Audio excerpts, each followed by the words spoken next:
Sir 2024ರ Lok Sabha ಚುನಾವಣೆಗೆ ಬಹಿರಂಗ ಪ್ರಚಾರಕ್ಕೆ ತೆರೆ ಬೀಳಲು ಇನ್ನೂ ಒಂದೇ ದಿನ ಬಾಕಿ ಇದೆ. ತಮ್ಮ ಕಾಂಗ್ರೆಸ್ ಪಕ್ಷದಿಂದ ಯಾವ ರೀತಿ ತಯಾರಿ ನಡೆಸಿದ್ದೀರಿ ಹಾಗೂ ಜನರ ಬೆಂಬಲ ಯಾವ ರೀತಿ ಇದೆ ತಮ್ಮ ಪಕ್ಷಕ್ಕೆ? 2024 ಲೋಕಸಭಾ ಚುನಾವಣೆ ಎಂದು ವಿನೋದ್ ಅಸೋಟಿ ಅವರು ನಾಮಿನೇಷನ್ ಮಾಡಿದರು. ಅಲ್ಲಿಂದ ನಾವು ಪ್ರಚಾರ ಪ್ರಾರಂಭ ಮಾಡಿದ್ದೀವಿ. ಇವತ್ತು ಈ ಧಾರವಾಡ ಜಿಲ್ಲೆಯಲ್ಲಿ ಎಲ್ಲ ತಾಲೂಕುಗಳಲ್ಲಿ ನಮ್ಮ ಉಸ್ತುವಾರಿ ಸಚಿವರಾದ ಸಂತೋಷ್ ಲಾಡ್ ಅವರ ನೇತೃತ್ವದಲ್ಲಿ ಎಲ್ಲ ತಾಲೂಕುಗಳಲ್ಲಿ ಬೃಹತ್ವಾದಂಥ ಸಭೆಗಳನ್ನು ಮಾಡಿ ಮತ್ತು ಜಿಲ್ಲಾ ಪಂಚಾಯತಿ ಕ್ಷೇತ್ರದಲ್ಲಿ ಅಲ್ಲಿನೂ ಸಹಿತ ನಾವು ಎಲ್ಲ ಕಾರ್ಯಕರ್ತರ ಸಭೆಗಳನ್ನು ಮಾಡೋದು.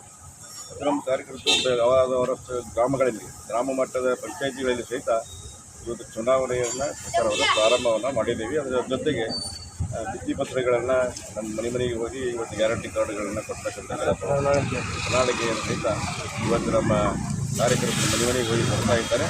ಒಟ್ಟಾರೆ ಯಾವಾಗ ನಾವು ಚುನಾವಣೆ ಪ್ರಚಾರ ಪ್ರಾರಂಭವಾಯಿತು ಅಲ್ಲಿಂದ ಇಲ್ಲಿವರೆಗೂ ಸಹಿತ ಎಲ್ಲ ಗ್ರಾಮಗಳಲ್ಲಿ ಎಲ್ಲ ತಾಲೂಕು ಮಟ್ಟದಲ್ಲಿ ಮತ್ತು ಜಿಲ್ಲಾ ಮಟ್ಟದ ತಾಲೂಕು ಮಟ್ಟದಲ್ಲಿ ಸಹಿತ ಇವತ್ತು ಚುನಾವಣೆ ಪ್ರಾರಂಭ ಆಗಿದೆ. ಪ್ರಚಾರವನ್ನು ಪ್ರಾರಂಭ ಮಾಡಿದ್ದೀವಿ. ಅದರ ಜೊತೆಗೆ ಎಲ್ಲರೂ ಸಹಿತ ಅತಿ ಹೆಚ್ಚು ಬೆಂಬಲವನ್ನು ಮಹಿಳೆಯರು ಕೊಡ್ತಾ ಇದ್ದಾರೆ. ಕೇಂದ್ರ ಮಂತ್ರಿ ಜೋಶಿ ಅವರು ಪ್ರತಿಸ್ಪರ್ಧಿ ಆಗಿದ್ದಾರೆ. ಅದು ಏನು ನಿಮ್ಮ ಪಕ್ಷದ ಮೇಲೆ ಪರಿಣಾಮ ಬೀರಲು?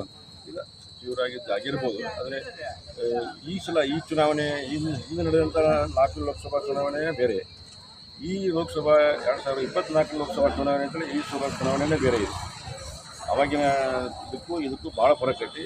ಅವರು ಮನಸ್ಸಿಗೂ ಸಹಿತ ಅದಕ್ಕೆ ನಾವು ನಮ್ಮ ಮುಖ್ಯಮಂತ್ರಿಗಳು ಉಪಮುಖ್ಯಮಂತ್ರಿಗಳು ಈ ರಾಜ್ಯದಲ್ಲಿ ಮಾಡಿರ್ತಕ್ಕಂಥ ಕೆಲಸ, ಅಭಿವೃದ್ಧಿ ಕಾರ್ಯ ಇವನ್ನೆಲ್ಲನೂ ನೋಡಿ, ಗ್ಯಾರಂಟಿ ಯೋಜನೆಗಳು ಎಲ್ಲವೂ ನೋಡಿ ಜನ ಸಂಪೂರ್ಣವಾದ ಬೆಂಬಲವನ್ನು ನಾನು ಕೊಡ್ತಾ ಇದ್ದಾರೆ. ಜನ ಚೇಂಜ್ ಮಾಡ್ತಾರೆ, ಜನರಲ್ಲಿ ಮನಸ್ಸಲ್ಲಿ ಈ ಸಲ ಚೇಂಜ್ ಮಾಡಬೇಕು ಅಂತಕ್ಕಂಥದ್ದು ಜನರಲ್ಲಿ ಮಾಡ್ತಾ ಇದ್ದಾರೆ. Okay sir, thank you.